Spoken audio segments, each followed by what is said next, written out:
activo. Ahora sí. El micrófono está activo, no dije casi nada, solo dije que todo va a salir bien.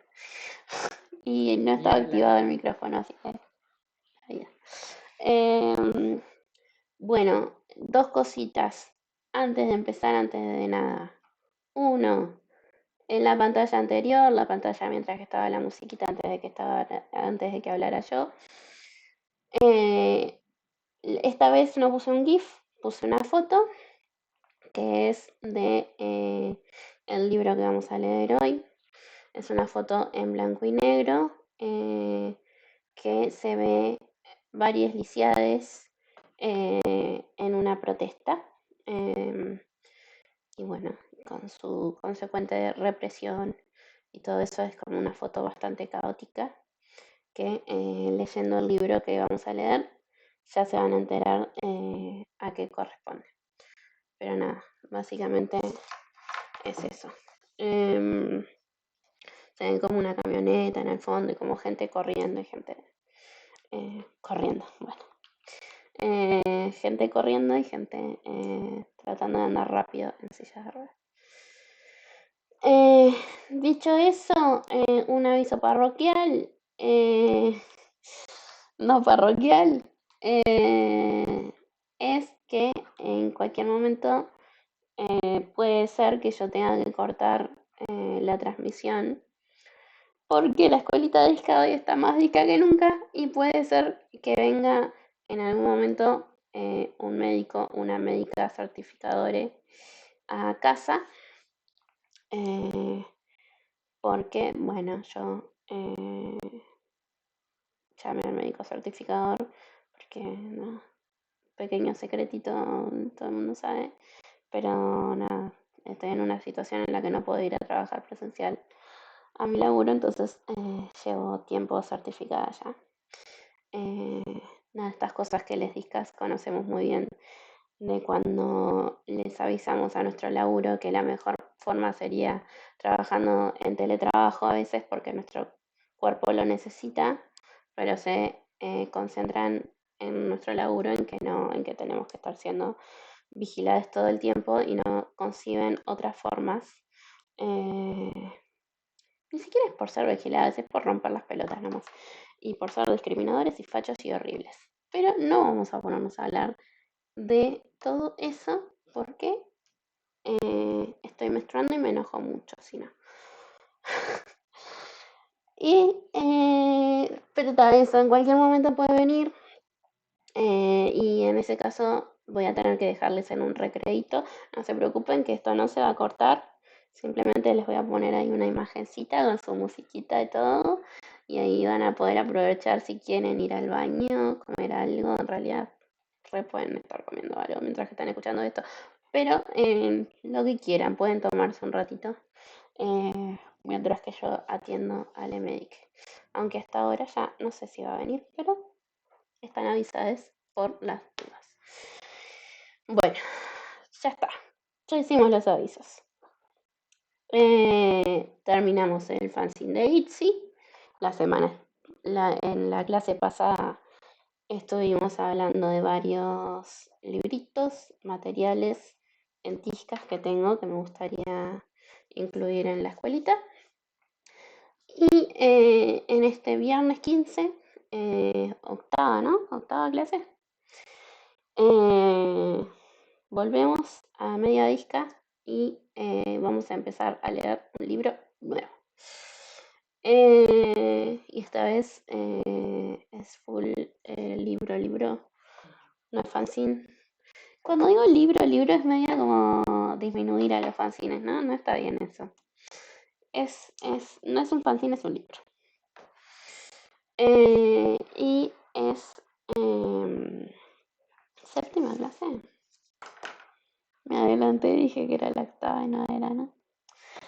Sí, es la séptima clase, tiene mucha razón. Bueno, y el libro que vamos a empezar a leer hoy es este, les estoy mostrando en pantalla en este momento, que se llama Los Rengos de Perón.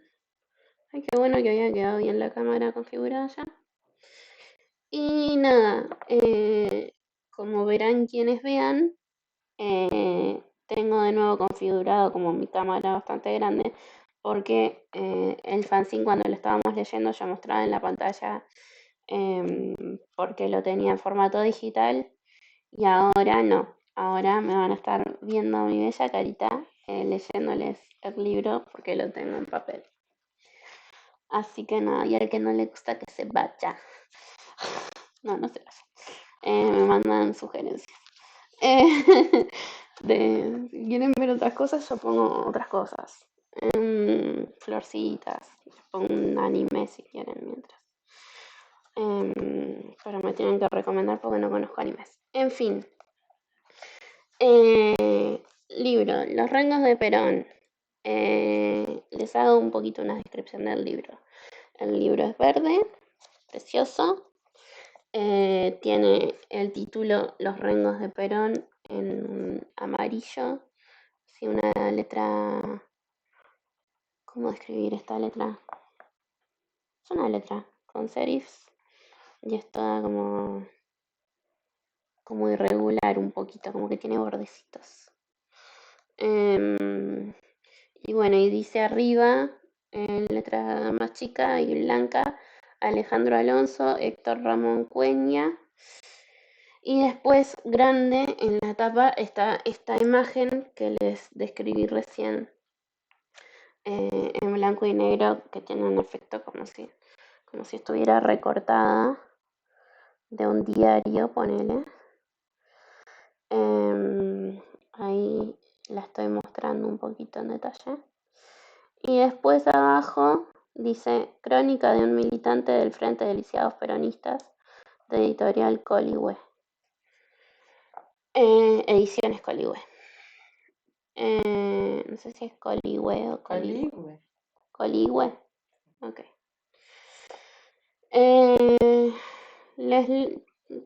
No sé si. Creo que no les leí la otra vez. En la parte de atrás del libro. Les voy a leer ahora. Dice: a fines de 1978, Alejandro Alonso emprende junto a un compañero una huida hacia el norte del país, escapando de una nueva cacería de militantes peronistas de los grupos de tareas del gobierno militar en Capital Federal y Gran Buenos Aires.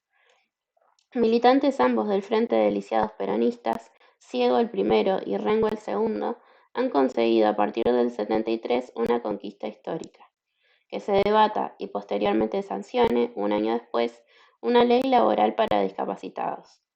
Se trata de un verdadero hito que propone derribar un modelo médico hegemónico que sostiene una concepción degradatoria.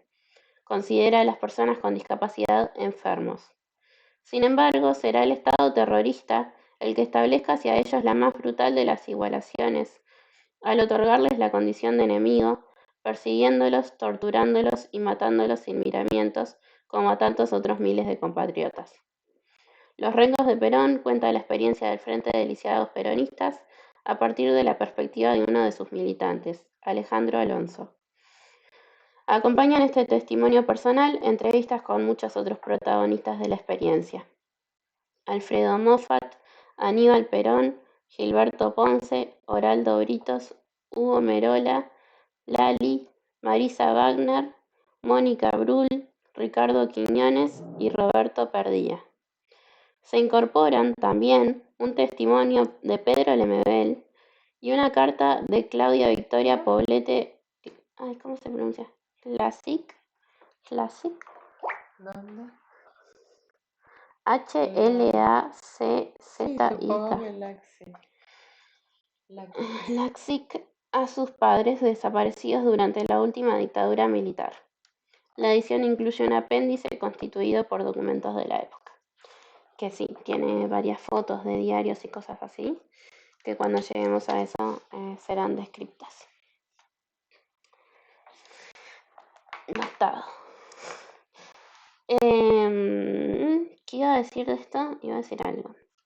Varias cosas en realidad. Uno, ¿por qué elegí seguir con este? Que en realidad estuve como medio que toda la semana para decidir.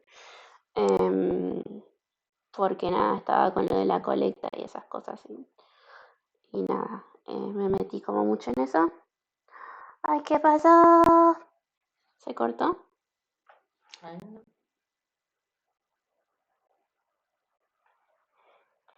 A ver si acá está cortado.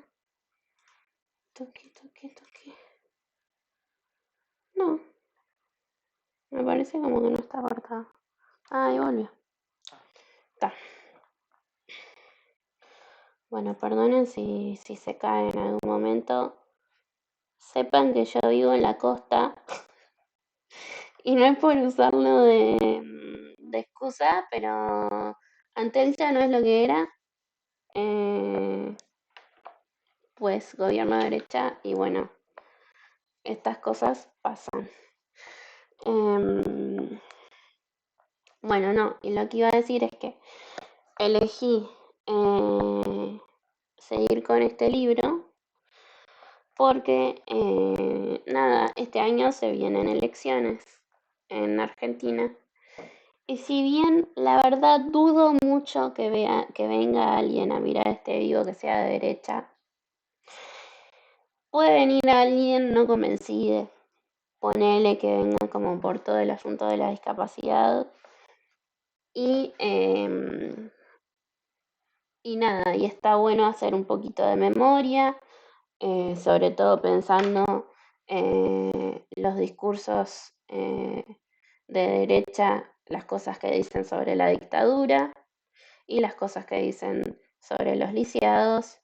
em, y como leía en una entrevista de Julia Rizzo, eh, el gobierno de derecha incluso puede llegar a tener lisiados en su propio partido, tener políticos lisiados y que aún así no se identifiquen como tal y no formen parte de la militancia. Por eso siempre es importante pensar que porque alguien tenga una identidad no quiere decir que esté politizada. em, y nada, tener ojo a veces con las cosas que validamos y pensar que nada, no porque pongan un lisiado quiere decir que vayan a hacer políticas para lisiados. Entonces, nada, les invito a los argentines que estén mirando esto, a quienes no, a quienes vayan a votar a la derecha o no estén seguros, a repensarlo, si están escuchando esto. Y si no, por lo menos abrirse a escuchar lo que tiene este libro para contarnos y hacer las reflexiones pertinentes después. Entonces nada, quería leerlo ahora antes de que se vengan sus elecciones. Y no nos viene mal también a Uruguay pensando en nuestras elecciones del año que viene. ¿Qué tal? Uruguay, Sí, no, que yo sepa, no habremos tenido un frente de lisiados peronistas ni frente amplistas, pero lisiados siempre hubo en toda la historia política. Y las políticas de derecha y de izquierda para las lisiades siempre fueron bastante distintas. Entonces, nada, ver qué es lo que estamos votando y qué es lo que hacemos cuando no votamos ciertas cosas también, ¿no? Porque también el abstenerse de votar también es un hecho político que hace que ciertas políticas no se puedan llevar a cabo. En fin, por eso quería leer este libro y además porque rompí muchísimo las pelotas con que quería tener este libro. Les compas argentines lo saben, que a la gente de Editorial Tolomocho les rompí las pelotas, a Gito le rompí las pelotas, eh, con que si por favor me podía traer este libro eh, y me lo terminó regalando con todo un montón de otras cositas hermosas. Eh, y esto fue en diciembre. Entonces siento yo que ya es hora de leerlo, que tantas ganas tenía.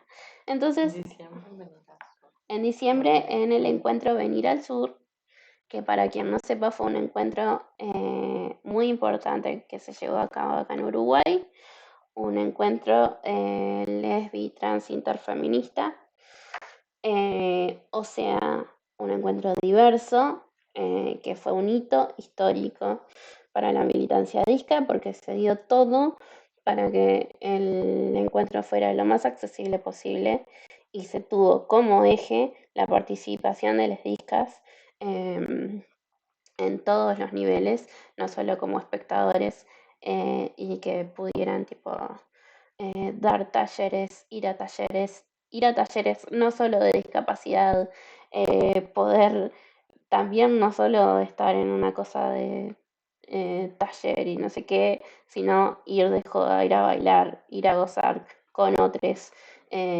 socializar, que otros conozcan de la militancia disca y conocer de esas otras militancias. Y nada, fue muy importante porque vino mucha gente también que organizan otros encuentros, también hacen otras cosas por el resto de Latinoamérica. Yo creo que no hubo país de Latinoamérica al que no viniera alguien a este encuentro y todos se fueron habiendo aprendido algo sobre la militancia disca. Entonces, nada, eso. Em, y este librito me lo trajeron para ese encuentro, que vinieron varios compas de allá y fue todo muy hermoso. Bueno, comentarles que para empezar, por más que ellos ya son mi 23, de este libro, ay, perdón, Julia, la compañera Julia Rizzo, en el podcast Lesotres, eh, le hizo una entrevista a uno de los autores, a Alejandro Alonso, y a... Ay, no me acuerdo el nombre.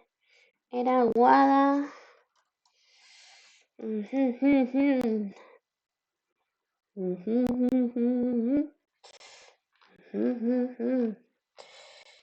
a ver si aparece acá.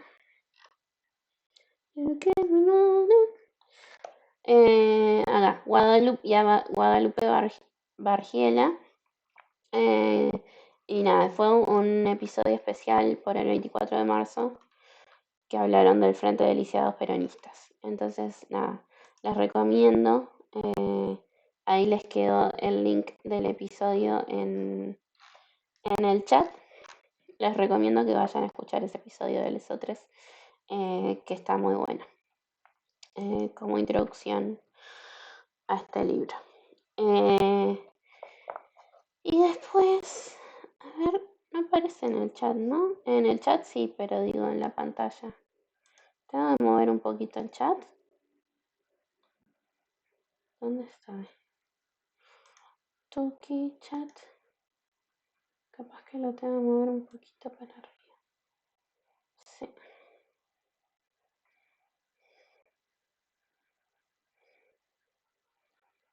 Ay, así les aparece todo. Bien, ahí mejor. Porque mi moderadora estaba meta a hacer todo bien mandando los links y yo ocultando todo porque no lo había ubicado bien. Bárbaro, perdón. Nada, vayan a escuchar ese episodio. Y ya que nombramos a Julia y nombramos a su podcast, Lesotres, y nombramos a lisiades politizades peronistas, quería aprovechar también para leerles una nota que le hicieron a Julia, que salió en estos días. Yo la vi ayer. Salió en estos días. Salió el 26 de agosto. Yo no sabía. Bueno, me enteré ayer. Mal yo, mala compañera. Una nota que le hicieron a Julia en página 12, que la vamos a leer ahora, porque la queremos y está muy bien lo que ella dice. Em, entonces nada, vamos a leer eso y después empezamos a leer el libro. Vamos a ver porque estoy haciendo como una cosita nueva y tengo miedo que no se vean. ¿Por qué me aparece en negro? No, esto es el chat. ¿Dónde está? Ahí está. No, ahí está, no, ahí está para mí. Ahora se los voy a mostrar a ustedes. Ay, perdón. Está. Lo que pasa es que la forma en la que abrí la nota fue media nueva. No era como abría el fanzine yo. Entonces no sabía cómo hacerlo y ahora estamos aprendiendo. Muy bien. Bueno, paso a leerles. Acá me va a ser un poquito más difícil, creo, ver que esto esté centrado, pero se hace, se hace. Bueno, dice, Julia Rizzo, candidata a concejala en San Miguel del Monte. Más que incluir, hay que abandonar los privilegios que oprimen gente. Ese es el título de la nota. Julia tiene 28 años. Se reconoce como militante de ISCA y es una de las candidatas de Unión por la Patria. ¿Unión por la Patria? Ay, ahora tuve un lapsus. Sí, Unión por la Patria. Desde la lista de concejales, aporta su mirada sobre derechos humanos e igualdad. Ahí les comento que hay una foto de ella eh, adelante de un cartel que dice Mirta Piñón, creo que es, intendenta. Y nada, y Julia aparece adelante sonriendo. Ella es una persona de talla baja y tiene pelo lacio con cerquillo, tiene unos lentes. ¿Son blancos o son plateados? Blancos, ponele, ¿no? Tiene unas caravanas, creo, grandotas también.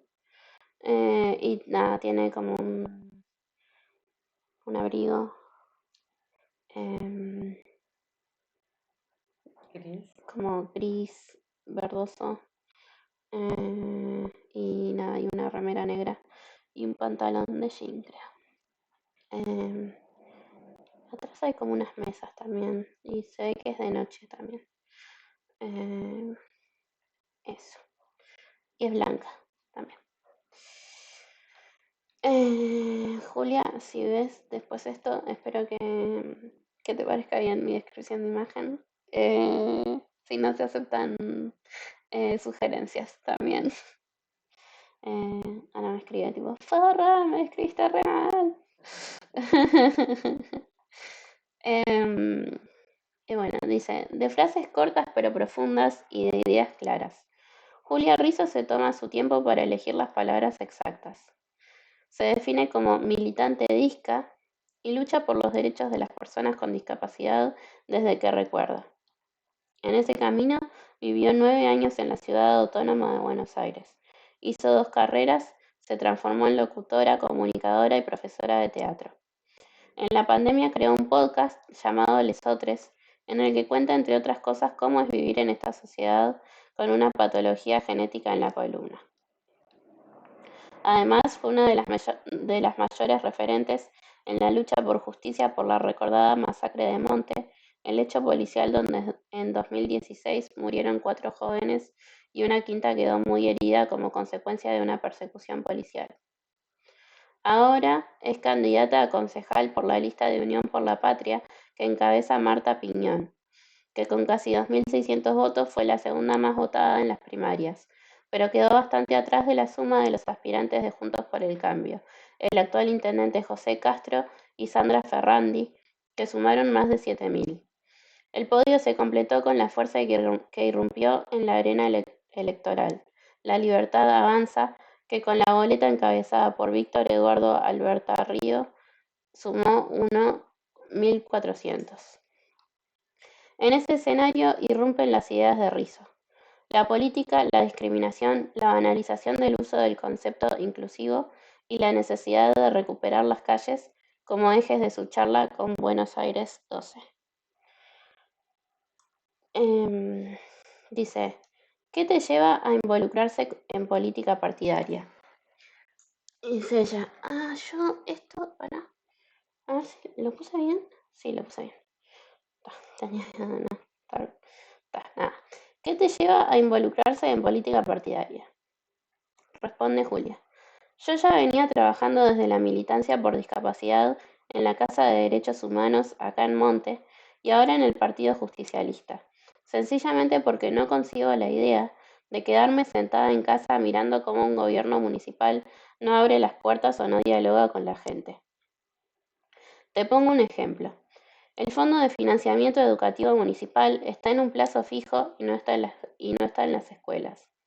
Yo veo esas cosas y me enojo.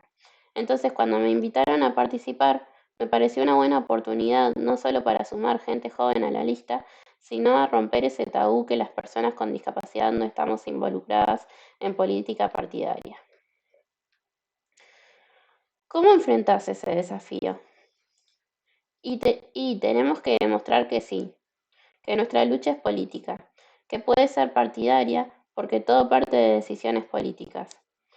El macrismo no tuvo ningún problema para recortarnos pensiones y sabemos que si gana la derecha va a pasar exactamente lo mismo. En el país tuvimos una vicepresidenta que es una persona con discapacidad y no se autopercibe como tal. Entonces siguieron gobernando siempre para los mismos, para los más ricos. En ese sentido, creo que la clase política se tiene que repensar sus privilegios. Por eso acepté, por eso estoy. Muchas veces dijiste que no te gusta la palabra inclusión. ¿Por qué? Hay un lugar muy común en el que te suelen decir, bueno, todos tenemos una discapacidad. Y yo siempre digo que no tenés una discapacidad si eso no determina tu posición política en el mundo. Hay gente que te dice, yo también estoy discapacitado porque no puedo saltar en un pie. Pero no poder saltar en un pie no te deja sin laburo, no te hace parte de un colectivo que tiene 8 de cada 10 personas en Argentina desocupadas. Eso hace que en el país el 80% de personas con discapacidad vive bajo la línea de pobreza. Estamos en un lugar en el que el 72% de las empresas tienen edificios que no son accesibles, lo que quiere decir que si las empresas quisieran contratar a personas con discapacidad, no podrían siquiera ingresar a trabajar. Entonces hay exclusión, le dice la entrevistadora. Y ella le responde, la exclusión existe. El problema es cuando llamamos inclusión a ver en la sociedad a las personas con discapacidad o a convivir con personas con discapacidad. Mucha gente lo usa como si te estuviera haciendo un favor. Es una palabra que está tan lavada que hace que a todo lo llamen inclusión. Pasa que a la sociedad le gusta hablar más de inclusión porque se vuelve una palabra moral, en vez de hablar de accesibilidad, por ejemplo, o en vez de hacernos cargos de la desigualdad. ¿No pasa lo mismo cuando se habla de desigualdad? Hay una manera de suavizar la culpa. Es como cuando viene el mes del cáncer de mama y pintan todo de rosa. O cuando una empresa toma gente con discapacidad pero no le dan tareas. O cuando incluyen a la fuerza a gente a convivir que no lo puede hacer. La sociedad lo volvió moda y eso le sacó profundidad y responsabilidad. Por eso es tan peligroso. Es que es más lindo hablar de inclusión que hablar de capacitismo. Porque en realidad lo que tenemos que pensar es por qué pensamos que esa persona con discapacidad está afuera. Yo tengo que pensar por qué el sistema la evalúa como no capaces. Porque el sistema la está juzgando por lo que producen. Entonces, por eso están creyendo que están afuera. Si están afuera del mercado laboral, de la oferta educativa, de la política, pero más que incluir hay que abandonar privilegios y reconocer privilegios para que esos privilegios dejen de oprimir gente. ¿Qué tiene que hacer el peronismo en Monte para volver a la intendencia de acá a octubre? Creo que principalmente no hay que perder el contacto con la gente, no hay que perder la calle. Creo que eso es fundamental. La gente nos recibe bien, nos recibe con ganas de escucharnos. Hay mucha gente que no se siente representada por el gobierno municipal. El peronismo de Monte siempre escuchó, siempre atendió a las demandas y creo que tenemos que enfocarnos en nuestras propias posibilidades y nuestras propias virtudes. Y sobre todo, hacernos cargo de que la situación no está como a todos nos gustaría, pero por sobre todo ser conscientes de las posibilidades que el peronismo tiene. Si todo va bien, como fue en las PASO, vamos a tener una diputada provincial que va en la lista como segunda diputada, que es Marcela Basualdo. Tenemos la posibilidad, con lo importante que es para la quinta sección electoral y para Monte, tener una diputada dentro de la Cámara de la provincia, que es algo que Monte no tiene hace mucho.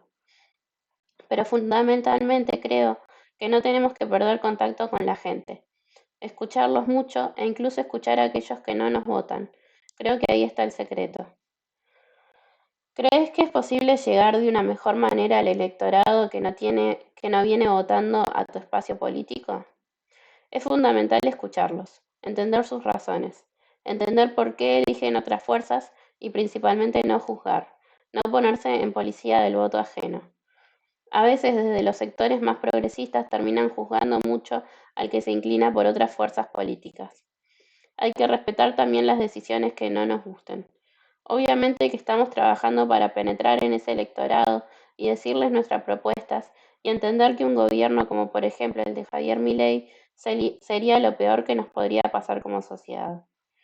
Pero también hay que reconocer que la Libertad Avanza logró muchos votos en la clase obrera, entender por qué se da este fenómeno y asumir que la gente está cansada de las excusas. Entonces vos podés decirle que la pandemia esto, que el FMI y que pasó la sequía, pero si la gente no tiene un mango en el bolsillo, no le pidas que te reconozca otras cosas, porque es muy difícil.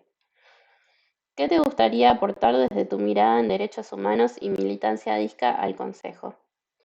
Mira, nosotros disputamos tres tipos de barreras: las físicas, las culturales y las comunicacionales. Las más difíciles de vencer son las culturales, que es lo que la gente piensa y cree de nosotros y nosotras. Sin duda que eso es lo primero que hay que transformar. Y eso va desde que te paren en la calle a preguntarte qué tenés, que pasen y se hagan la señal de la cruz, o que bajen de un colectivo y te agarren sin permiso para querer ayudarte. Son todas esas barreras que nacen de la concepción de que las personas disca no podemos o no somos productivas. Todo eso hay que trabajar, pero hay que hacerlo en serio y sobre todo dejando de pensar que necesitamos beneficios. Todavía hay algo de que tenemos que ser beneficiados. En realidad son derechos y para eso tenemos que abandonar el asistencialismo. Pero bueno, tiene que correr mucha agua bajo el puente y además quiero seguir trabajando fuertemente con la juventud. Monte tiene que tener una militancia joven y activa porque los pibes y las pibas se tienen que ver reflejados en la agenda del candidato. Esa es una meta que me puse. Necesitamos una juventud protagonista y sobre todo un cambio cultural con respecto a la discapacidad grande, importante, que no vamos a ver el resultado a corto plazo, pero que alguien lo tiene que dar. Esa es la nota de Julia, que me pareció interesante leerla porque, nada, esto que veníamos hablando de la política y de las lisiadas en la política y el peronismo y bla, bla, bla, bla. Nada, me parecía que estaba bueno leer a alguien que actualmente estuviera en esa, que estuviera desde el lado de la política partidaria y además em, yo la conocí como militante eh, y, y que no habla solo eh, como de lo mismo de siempre, de la discapacidad, que no está mal, pero em, me parece interesante escucharla hablar de análisis político en general, de análisis político electoral, de análisis de situación y nada, me parecía que estaba bueno hacer eso ahora. Bueno, hecho eso, les cuento que no ha venido los certificadores, pero nos vamos a tener que ir a un recreo igual porque yo necesito ir al baño. Pues lisiada con incontinencia. Incontinencia representa. Así que nos voy a poner un poquito en recreo. Nos tomamos apenas unos minutitos. Y ya volvemos. Más de 5 minutos no van a ser, probablemente menos.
No dije mucho, solo dije que buenísima la nota con Julia, que les quedó ahí en el chat.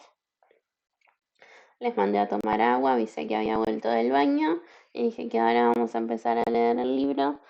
Y estaba contando que hoy hablé con uno de sus escritores, con Alejandro Alonso, em, porque le escribí para pedirle permiso para dejar grabadas las clases por la reproducción y los derechos de autor y todo eso. Y sí, me dijo que sí, fue recopado y nada, y es posible que en algún momento salga una entrevista también con él. Así que nada, se vienen entrevistas en Escuelita de Disca. What? Un nivel. Eh, Así que eso. Nada, van a tener que estar en vivo para hacerles preguntas y cosas. Si no, se la van a perder. Así que nada, yo les diría que empiecen a venir en vivo. Rezongo cualquiera. Pero sí. Apoyen este proyecto porque se viene con todo. Les estoy dando todo lo que quieren les pibes discas. No, y lo que les iba a decir, sí, era que todos los argentines que miren esto, y lisiades, y gente que sepa sobre Argentina, me pueden mandar comentarios y correcciones y cosas. Porque yo la verdad es una vergüenza, pero mucho de historia argentina no sé. Estoy intentando empezar a saber un poco más de historia argentina, de peronismo.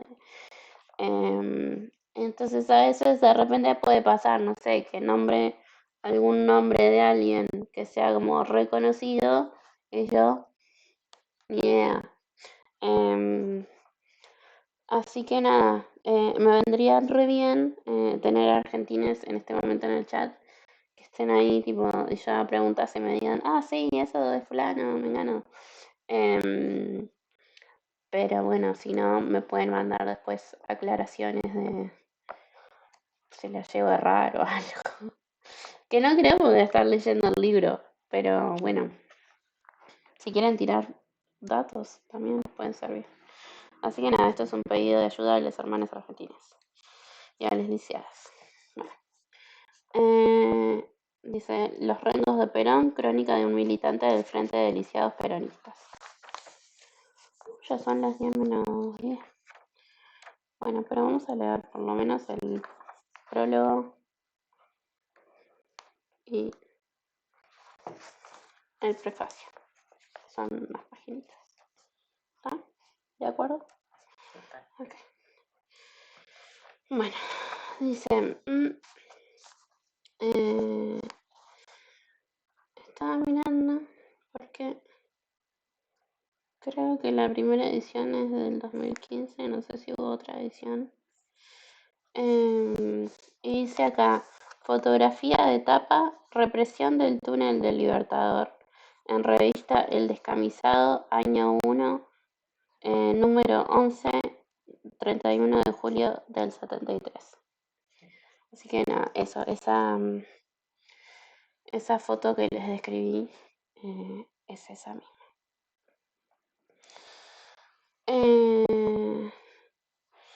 Y dice, a Claudia Inés Grunberg seguimos huérfanos de vos, descorazonados, pero con la certeza de que donde haya una ráfaga de amor estará tu nombre. Eso es otra cosa, este libro me va a hacer llorar a mí, yo ya lo sé, se preparan para ver lágrimas lisiadas y bueno, también un poco a veces los lisiados nos forzamos a no llorar porque sabemos el morbo que hacen con nosotros, pero también podemos llorar. Eh, Igual espero no moquear mucho delante de ustedes. Agradecimientos. A mi hermano de la vida, Fernando Navarro Roa, militante incansable contra la dictadura y actor importante en la derogación de las leyes de obediencia debida y punto final. A los compañeros entrevistados que con el compromiso de su palabra militante embellecieron este relato. a Griselda García y a María Laura Manfredi por su inestimable ayuda.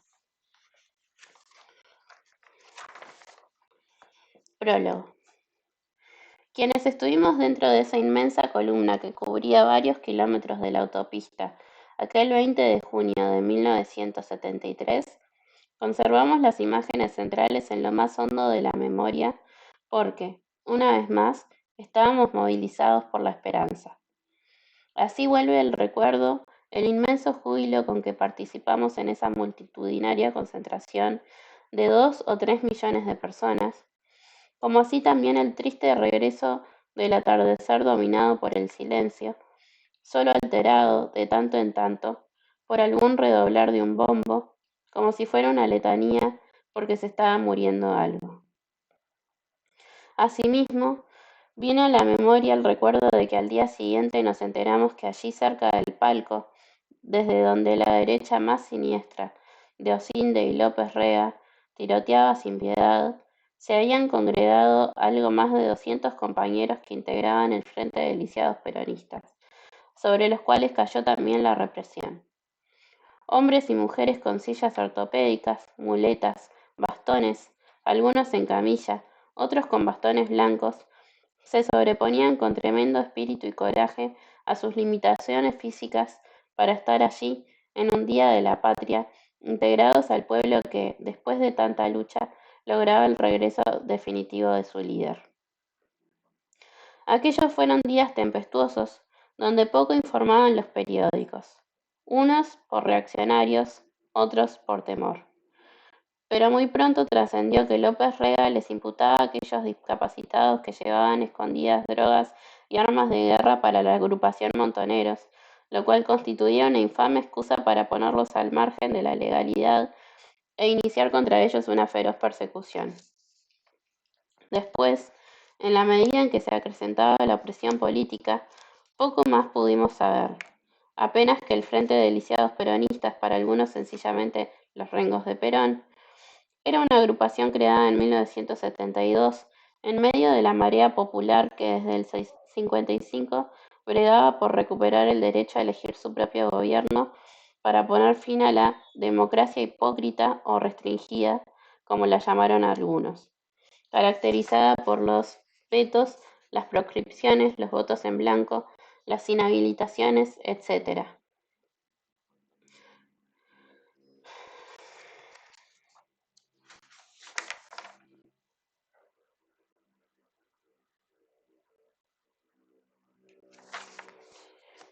Había surgido así en el Centro de Rehabilitación y en la Escuela Profesional del Lisiado, que funcionaba en Barracas de Belgrano, impulsado por la capacidad militante de José Pepe Poblete, un compañero chileno que había sufrido la amputación de sus piernas en un accidente ferroviario, pero mantenía incólume su sed de justicia e igualdad social.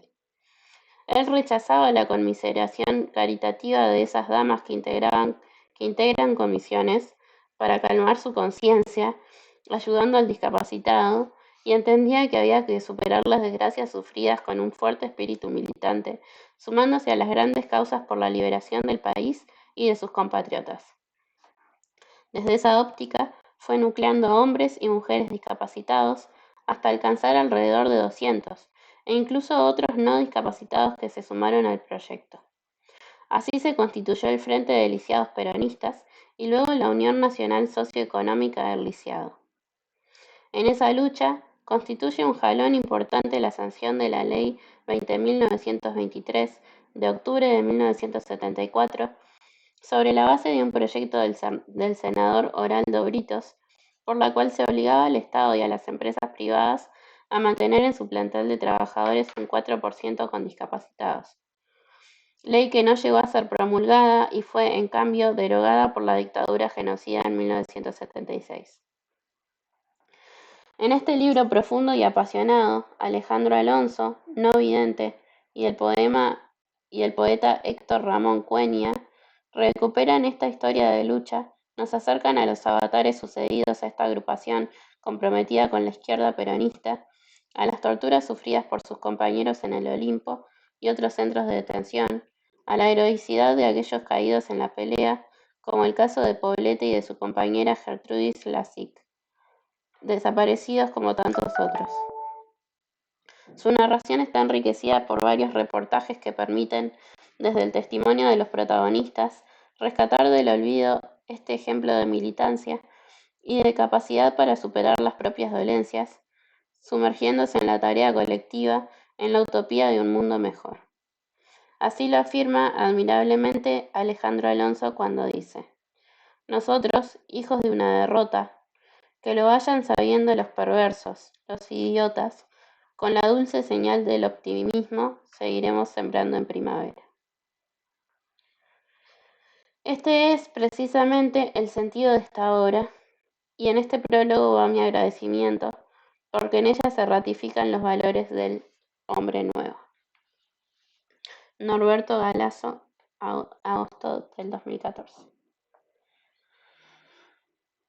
Y acá ponen un fragmento que dice, citan: hay quienes vilipendian este esfuerzo de memoria. Dicen que no hay que remover el pasado, que no hay que tener ojos en la nuca, que hay que mirar hacia adelante y no encarnizarse en reabrir viejas heridas. Están perfectamente equivocados. Las heridas aún no están cerradas. Laten en el subsuelo de la sociedad como un cáncer sin sosiego. Su único tratamiento es la verdad y luego la justicia. Solo así es posible el olvido verdadero. La memoria es memoria si es presente. Juan Gelman.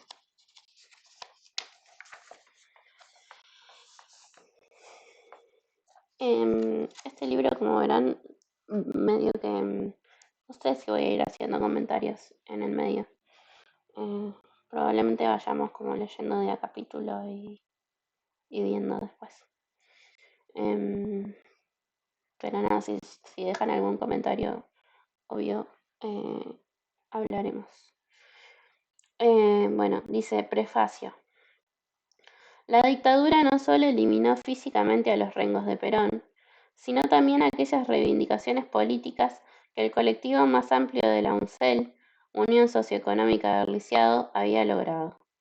La reivindicación de la UNCEL era de avanzada porque reconocían el carácter político de la discapacidad. Ferrante Carolina, Revista Latinoamericana de Estudios sobre Cuerpos, Emociones y Sociedad. Relaces, número 9, año 4, agosto-noviembre de 2012, Córdoba. Esto está interesante lo que plantea ahí, ¿no?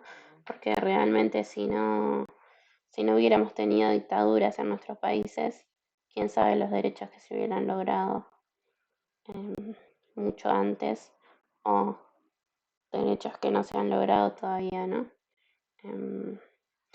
Pero bueno, eso, como con la represión se hizo que se demorara mucho más todo, o se acallara y no existiera, y ahora tuviéramos que darle mucho más vueltas a todo para que pueda suceder y para que se salga del miedo y de la trancadera.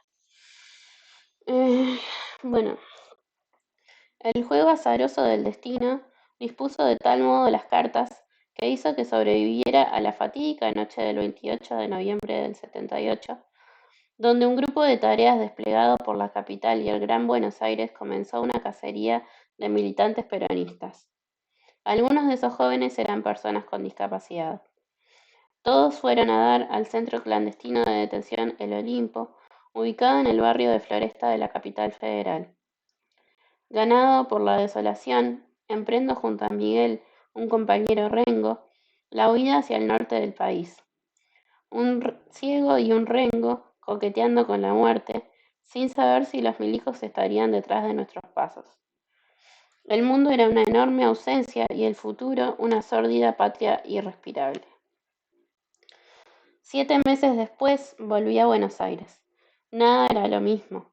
Ahora cargábamos con una honda melancolía. A José Poblete, Pepe, uno de los fundadores del Frente de Lisiados Peronistas, se lo había tragado la tierra. También a su compañera, Gertrudis Lassig, y a su hija Claudia Victoria, de tan solo 8 meses de edad. El oscuro cielo de la derrota Lo había teñido todo. El regreso de Perón, los compañeros del Frente de Lisiados gritando por el triunfo del tío Cámpora el 25 de mayo del 73, la conquista de la ley laboral para discapacitados de 1974. Parecían fotos desteñidas de un pasado reciente.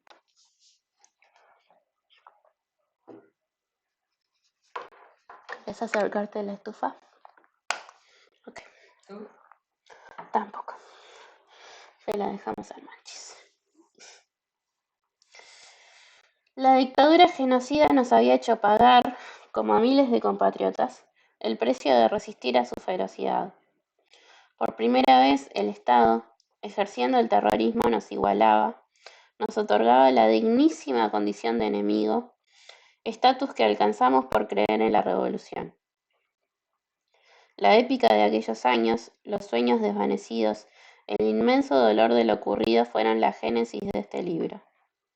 Contar esta historia singular en el mundo, ocurrida en la Argentina entre el 72 y el 78, era una obsesión que me acompañó durante 30 años. Esta experiencia histórica proponía derribar el modelo médico hegemónico que sostenía una concepción degradatoria. Las personas con discapacidad éramos concebidas como enfermos, así lo destaca claramente la nota de Eduardo Joly en Le Monde Diplomatique de octubre del 2008. El primer salto conceptual se dio en la década de 1970, al crearse el Frente de Lisiados Peronistas. Esta agrupación incorporó la defensa de los derechos de las personas con discapacidad como política reivindicatoria. Por respuesta, la AAA y la dictadura secuestraron, torturaron y desaparecieron a muchos de sus militantes. Si bien estas páginas nacen de los retazos de la experiencia personal, creímos necesario agregar, para dar un cuadro lo más completo posible, entrevistas a todos aquellos que formaron parte de esa experiencia política y de vida, como la carta de la hija de Pepe y Trudy a sus padres desaparecidos, la bella nota del escritor chileno Pedro Lemebel reclamando justicia desde el otro lado de la cordillera, los artículos periodísticos que pudimos rescatar sobre el FLP, la carta de Perón al frente y todo lo relativo a la Ley Laboral 20.923. Estas fotos se niegan a ser desteñidas, quieren prefigurar una existencia mejor. Con esa intención emprendimos la aventura de escribir este libro, Héctor Ramón Cuenya y yo, con la intención de rescatar esta parte de la memoria. El desafío de este relato era describir el universo de la discapacidad dentro de una intentona revolucionaria. Testimoniar la amable entrega que estos compañeros por encima de sus desventajas físicas.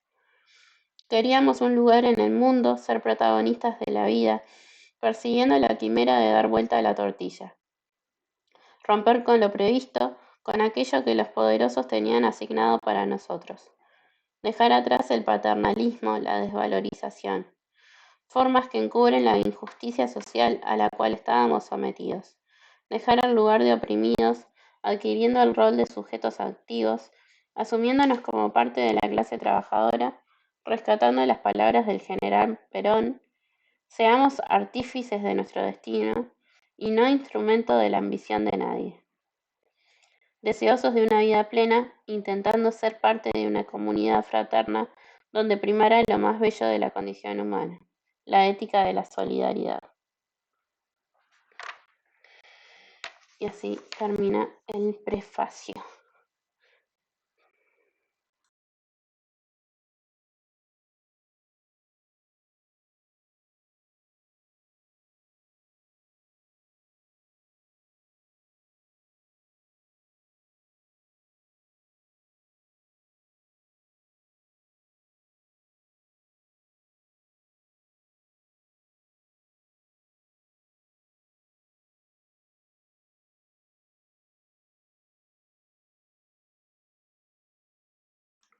Olis, bueno, seguimos hasta y media porque siento que nos quedó cortita el día de hoy. Bueno, Está dice muy importante lo que está re importante lo que estamos leyendo, sí. Dice, crónica de un militante del Frente de Lisiados Peronistas. 1. Capítulo 1. La memoria es un faro provocativo en el corazón del hombre. Después de la caída del general Perón en 1955, mi padre estaba perseguido por la Revolución Libertadora Fusiladora. Entonces decidió ir a probar suerte con su oficio de joyero al interior del país. La primera provincia en la que fuimos a dar fue Mendoza. Sin demasiada suerte, según el relato de mi madre, más de una vez nos fuimos sin pagar de los hoteles donde vivíamos pobremente. El peregrinaje siguió por Salta hacia un destino incierto, aunque los embriagaba la bohemia del lugar, por lo que decidieron quedarse unos meses.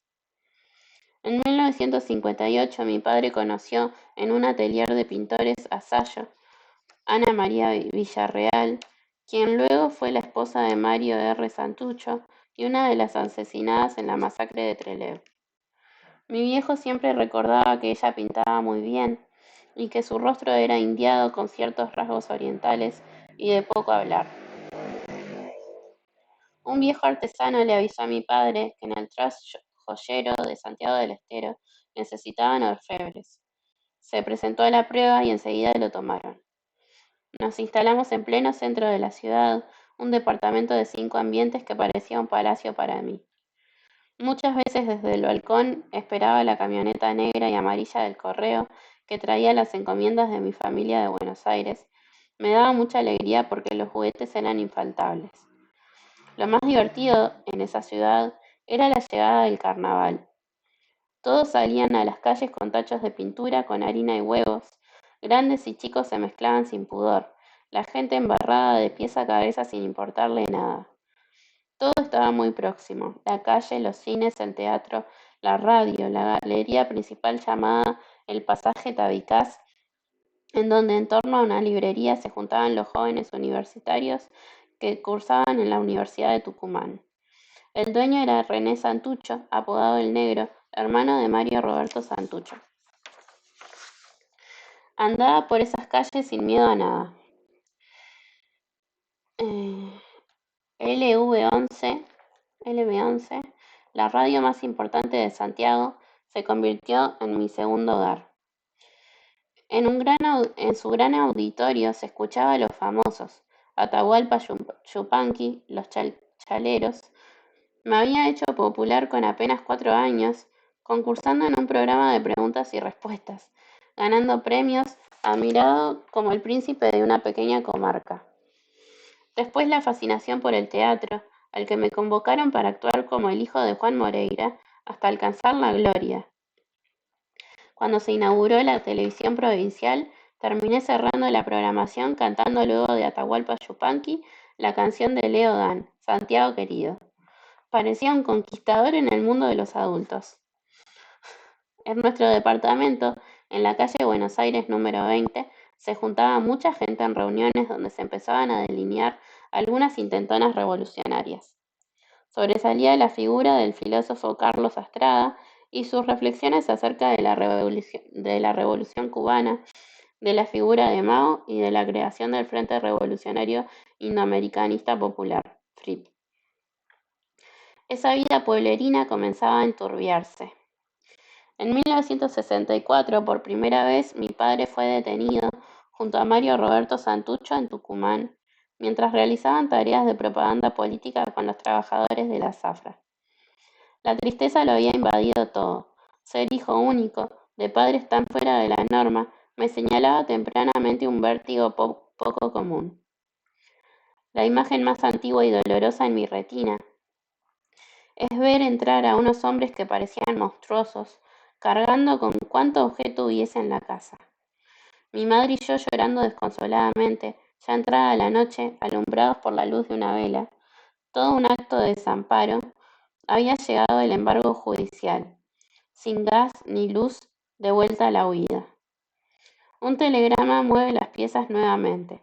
El padrino de mi madre estaba muy grave en Buenos Aires y su mujer pide auxilio, ya que nadie podía cuidarlo.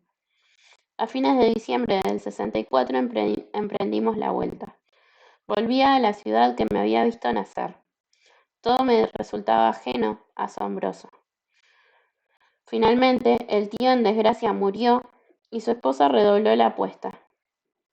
Quédense aquí conmigo. Parece que mis viejos no encontraron otra salida mejor. La tía en cuestión se movilizaba en una silla de ruedas, cuando no con bastones, ya que desde muy joven contrajo una artritis deformante. Me causaba mucho miedo, gritona y maniática de la limpieza.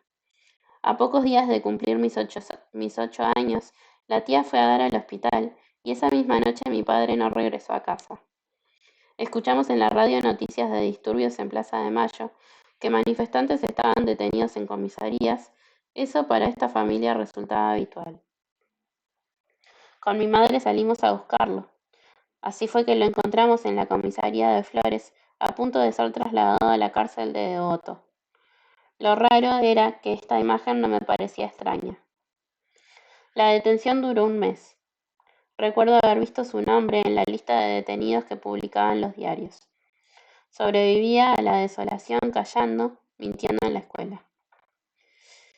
Mi tía había regresado de su internación y el ambiente se hacía insoportable.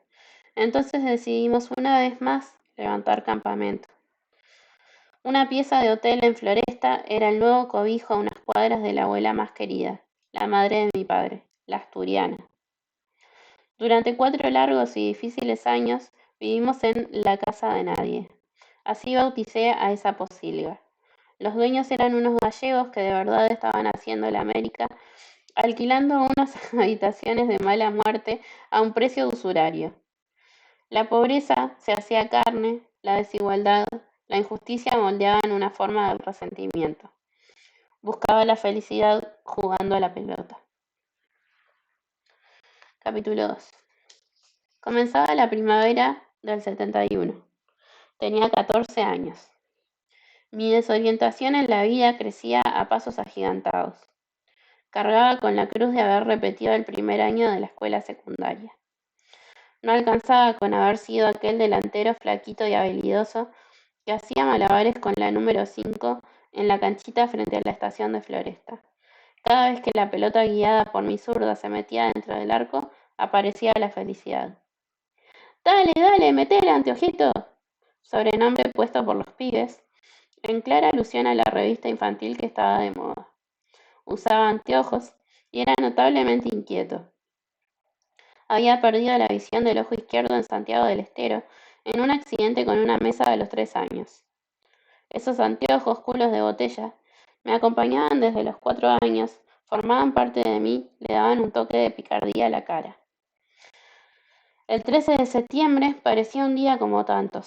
Subirse al colectivo 5, llevar alguna revista de historietas, un atado de cigarrillos para hacerse ver en la escuela y tratar de sobrevivir al aburrimiento. Tener la clase de gimnasia garantizaba jugar al fútbol, lo único que me importaba en el mundo. Se armó un partido de 5 contra 5 en la cancha techada de la escuela. Empatábamos. En los últimos minutos cambió el destino a nuestro favor. Uno de los pibes del equipo contrario tiró la pelota contra el techo. La esperé y la cabeceé con toda confianza. La puse en el ángulo superior derecho y el arquero ni la vio. Después del festejo, en el vestuario, con otro compañero de andanzas decidimos no volver a la tarde a la escuela. Fuimos al cine a ver una de Leonardo Fabio, simplemente una rosa. Por esos años estaban de moda las películas de Sandro y todos los cantantes populares terminaban haciendo la suya. Compramos cigarrillos, nos fumamos uno antes de entrar y nos sentamos de la mitad del cine para adelante. A los 20 minutos empezaba a ver la imagen distorsionada, en blanco y negro, perdiendo su tonalidad.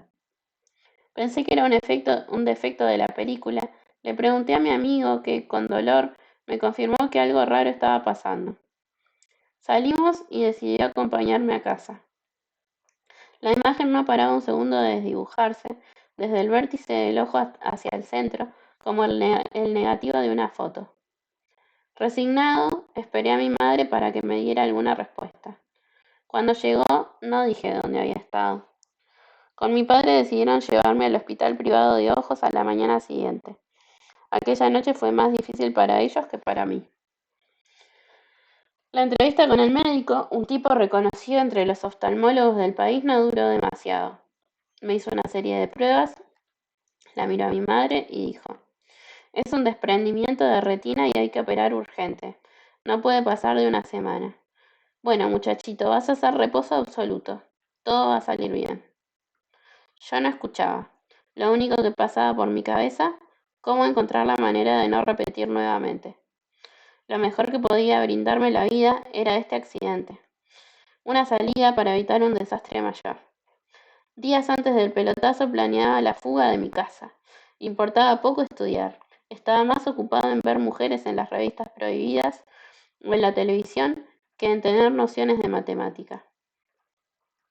Declarado el reposo absoluto, a la espera del día señalado, con el único ojo que veía, el derecho, y debía estar vendado, solo podía levantarme para ir al baño. El martes 20 de septiembre realizaron la operación. En el quirófano quedé sorprendido por la potencia de las luces del techo y la habilidad de una enfermera que me hizo cerrar los ojos mientras cortaba las pestañas con una precisión increíble. La noche fue dura por los efectos de la anestesia. Al otro día los médicos destaparon la herida, acercaron una luz que vi perfectamente. Después uno de ellos venía a mi casa para hacerme las curaciones. Finalmente decidió sacarme las vendas. Estaba muy contento. Miraba por una de las ventanas y le aseguraba a mi madre que veía mejor que antes. 3 semanas después, me levanté con imágenes borrosas, no en blanco y negro, sino en el color real, solo que los objetos no tenían su verdadera forma. Una visión turbia, como si todo fuese de barro. Me atormentaba cómo contarle a mi madre. La consternación, el desaliento y después la visita a los médicos. Señora, hay que volver a operar. Vamos a utilizar un sistema de láser. Además, veremos qué podemos hacer con el otro ojo. Continuaba el vía crucis. Al despertar de la operación, nada había cambiado. Capítulo 3. Corría el mes de octubre. Llevaba 2 meses sin salir a la calle. Los amigos de la infancia se fueron alejando. Solo me visitaba Eduardo, que tenía una hermana sordomuda. Para salir del encierro decidimos ir al cumpleaños de mi primo Daniel. Con el poco resto de visión trataba de moverme por aquella casa que me resultaba familiar.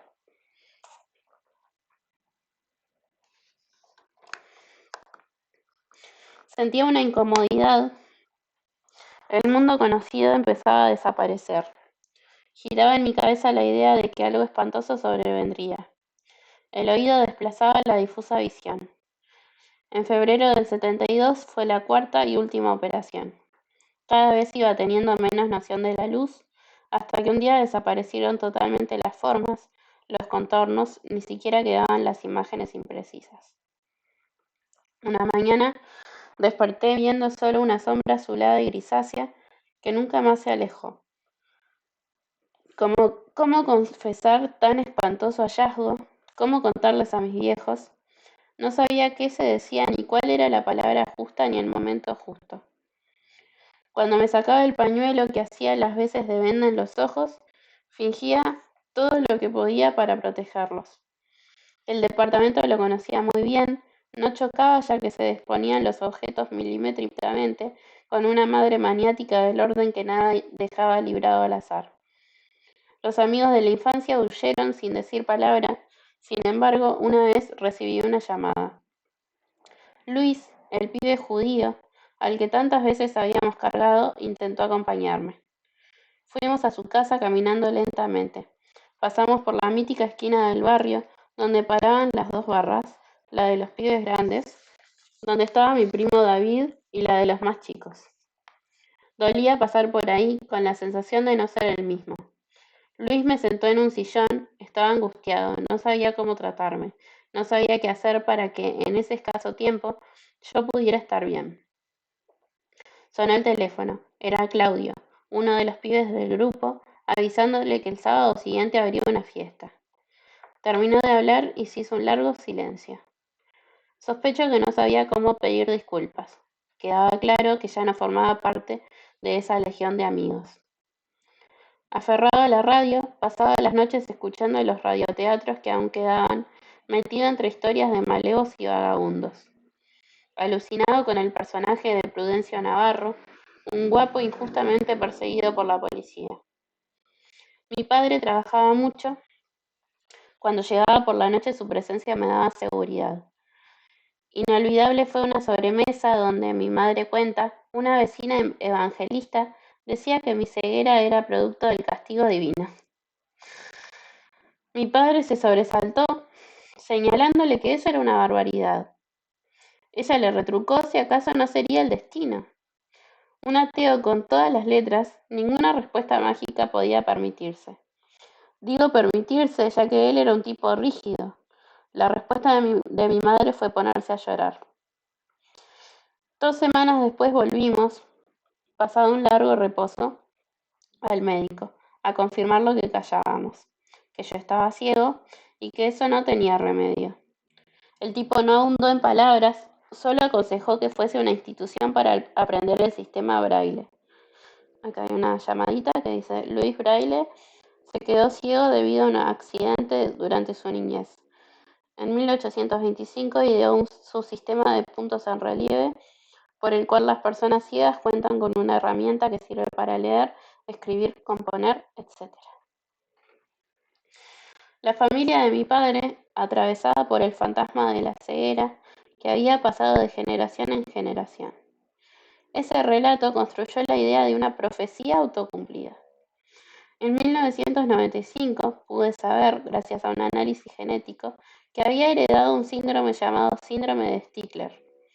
Al enterarme recordé la anécdota de cuando se casaron, que lo hicieron clandestinamente porque ella era hija de un gerente de banco y él, hijo de campesinos españoles. El abuelo materno no concurrió a la boda. Días antes, sabiendo que los dos tenían problemas visuales, no tuvo mejor idea que sentenciar: van a tener un hijo y va a quedar ciego.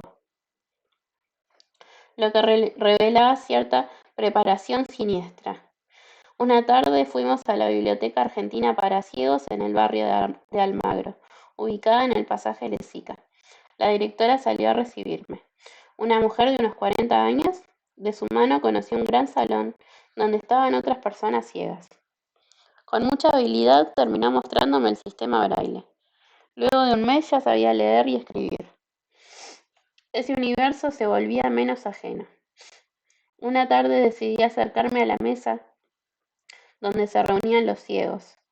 2 hombres de unos 30 años hablaban de las andanzas del fin de semana. Uno de ellos contaba que había andado a caballo. No me animaba a preguntar cómo era posible. Tomé coraje y dije, ¿es verdad que usted anduvo a caballo? El hombre contestó, sí, pibe, mientras el caballo vea. Increíble que alguien se pudiera reír de su desgracia. Mi madre bombardeaba por las noches mi cabeza, leyéndome algún libro antes de la cena. Pedacitos de El túnel o Sobre héroes y tumbas, que incluía el informe sobre ciegos, entre comillas, donde esa cofradía quedaba muy mal parada. No fue la mejor antesala para entrar al submundo. El personaje de Alejandra de Sobre héroes y tumbas me excitaba mucho. Quería vivir cerca del Parque Lezama y ser su amante. Con mi padre vivía otras cosas, como la noche del 22 de agosto del 72, uno de los momentos en que lo vi llorar desde las tripas por la matanza de Trelew. Entre las personas que fusilaron estaba su amiga Sayo, Ana María Villarreal de Santucho. Se desnudaron entonces los rasgos de una pena que lo acompañó hasta su muerte. Marcó el comienzo de una seguidilla de pequeñas tragedias que desembocarían en el 24 de marzo del 76. El 17 de noviembre del 72, regresaba el general Perón a la Argentina. Sin proponérmelo, crecí de golpe. Comenzaba a participar junto a mi padre en un mundo clandestino, en ese mundo de policías y ladrones. Amaneció gris, lluvioso. De pronto tocan el timbre del portero eléctrico. Mi padre atiende y le dice a mi madre que baje mientras me explica que no debo contar a nadie, pero a nadie, quién nos venía a visitar. uno de los hermanos de Mario Roberto Santucho, René Santucho, un tipo retraído, seco, de pocas palabras. Almorzábamos y alguien golpeó la puerta. Alguien golpeó la puerta. Antes de que mi madre atendiera, René inmediatamente se levantó y se fue hacia la cocina, con la intención de que nadie lo viera, de esconderse, pensando que lo habían seguido. Por suerte era la vecina, que con euforia venía a preguntar si estábamos viendo el noticiero, porque Perón estaba llegando a la Argentina. Mi madre respondió con naturalidad que no.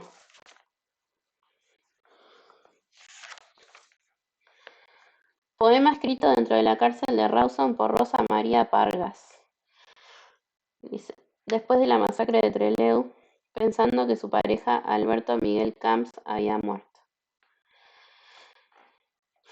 Rosa María Pargas nació el 10 de agosto del 49 en Gualeguaychú, Entre Ríos. A los 20 años viaja a La Plata para iniciar su carrera de sociología, que más tarde continúa en Capital Federal, donde comienza a participar activamente en diversas agrupaciones políticas. En el 72 es detenida en Flores y trasladada al penal de Villa Devoto y más tarde al penal de Rawson. Allí conoce a su compañero Alberto Miguel Camps, uno de los sobrevivientes de la masacre de Trelew. Trasladada nuevamente a Devoto, es liberada gracias a la amnistía del gobierno de Cámpora. En el 74 se exilia junto a su pareja en Perú, México e Italia. Al poco tiempo regresan al país clandestinamente y continúan su militancia dentro de la organización Montoneros. El 16 de agosto del 77, Alberto es asesinado en un operativo parapolicial y Rosa María es secuestrada. Al día de hoy permanece desaparecida, siendo vista por última vez en el centro clandestino de detención El Vesubio.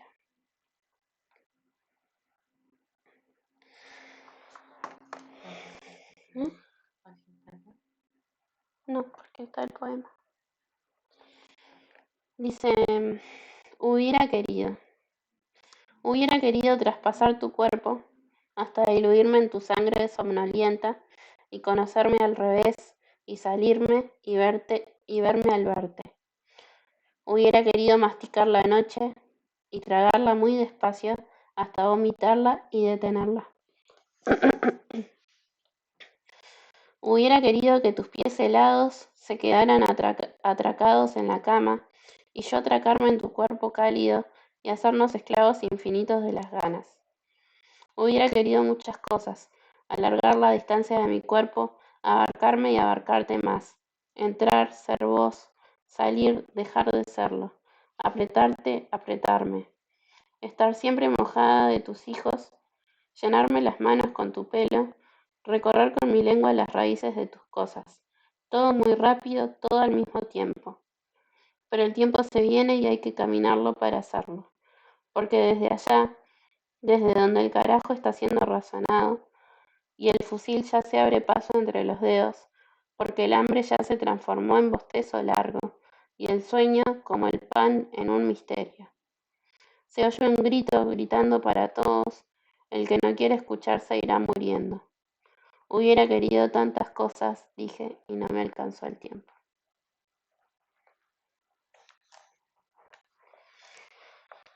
Y por ahí vamos a dejar el día de hoy.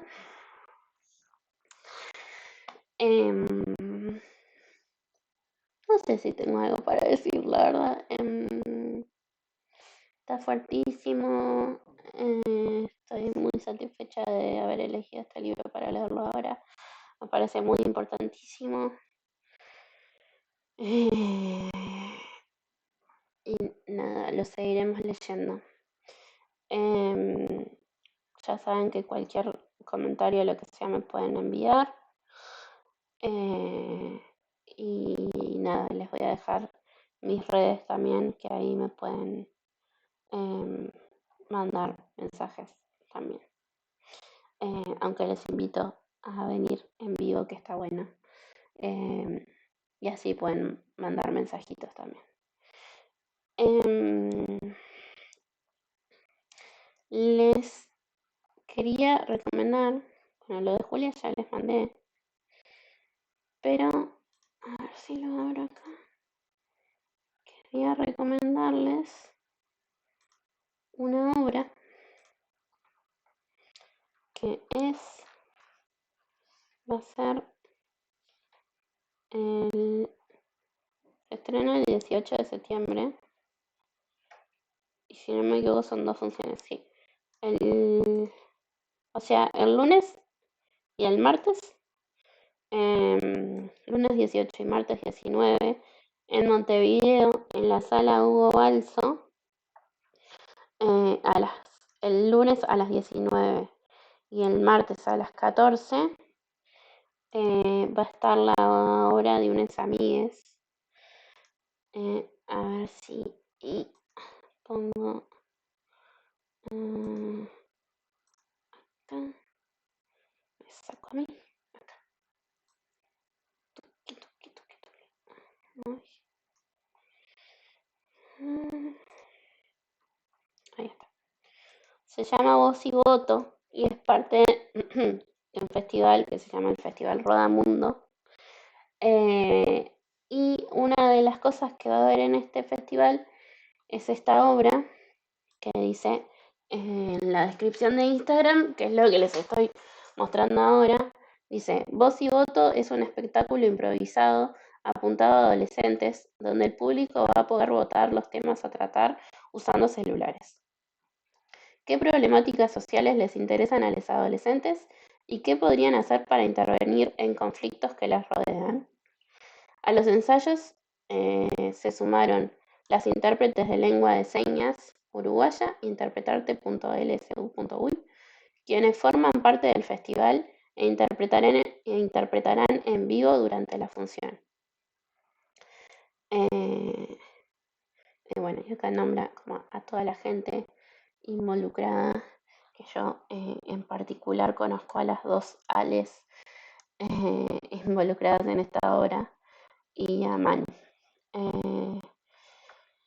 Y les voy a dejar ahí en el chat, mientras que les muestro, el link para que compren las entradas de Voz y Voto, para que vayan. Es una obra para adolescentes, así que recomendado ir con adolescentes, pero creo que puede ir cualquiera también.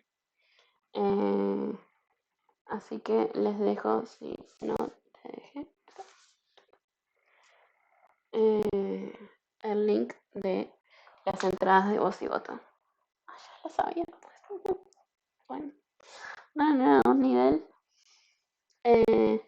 Y bueno, les describo un poco que les estoy mostrando como la publicación en el Instagram de la obra, que dice Rodamundo Voz y Voto. Dice la fecha, el lugar, dice el Sodre, y entradas en venta Ticatel, todo eso. Y hay 2 personas que están como espalda con espalda, con la mano al lado de la boca y como gritando, así como en blanco y negro con dibujitos en colores. Les muestro también, no sé si se ve ahí, que se ve a las intérpretes de lengua de señas y a ellas en los ensayos también. No sé si tiene sonido esto. No. Y acá fueron unos videos que filmaron con chiquilines. También muestran en la publicación. Tuki tuki. Y al final muestran en un videito el programa que tiene escrito en braille también. No, todo buscando que sea lo más accesible posible, ¿no? Bueno, les hice esa invitación y ahora lo último que me falta por hacer, a ver si lo encuentro, es que, y me estoy un poco haciendo pis, así que lo voy a hacer medio rápido, es que, ay, no sé si llego. Les voy a dejar el link directamente. Bueno, intento mostrarles. A ver.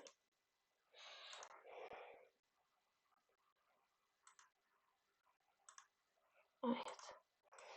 Ay, no, no, no, no quería mover eso. Quería mover esto.